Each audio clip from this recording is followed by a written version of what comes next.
ita din dai sayyada Amina mahaifiyan Annabi Muhammadu sallallahu alaihi wasallam tace sai na ji kishi kaman ya dan kama ni sai Allah ya ce ma mala'ika Jibril, ya Jibril ga mahaifiyan masoyi na can ishi ya kama ta, maza a ɗiba ruwa daga gidan aljanna aje a kai mata.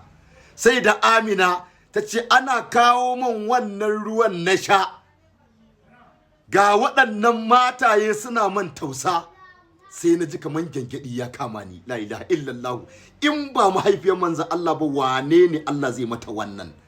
Sai da Amina ta ce take sai Allah ya yi min hijabi, ya ce sai na ga wani mala'ika ya tafi, sai ya sa fuffukensa sai ya shafi cikina, yana shafan cikina sai cikin nan ya buɗe.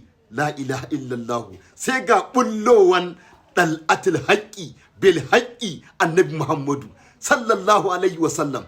Annabi na bullowa sai da Amina ta ce cikina ya buɗe, sai Annabi ya sa kafansa na farko sai ya tsallako ya sauko ƙasa, sai ya ƙara ɗago ɗaya ƙafan sai ya ɗallako sai ya sauko, yana faɗowa sai ya sujjada ga Rabbul Izzati, ya ce subuhun subuhun subuhun ƙuddusun Rabbul mala'ikatu war ruhu. La ilaha illallah, ya ce ashhadu an la ilaha illallah wa ana Muhammadun Rasulallah. Take Annabi ya kai gaisuwa, ya kai jinjina wajen Allah subhanahu wa ta'ala. Ka ji bambancin Annabi Muhammadu, duk wanda mahaifiyansa ta haife shi da kuka ya fara, Annabi Muhammadu sallallahu alaihi wasallam da kabbara ya fara,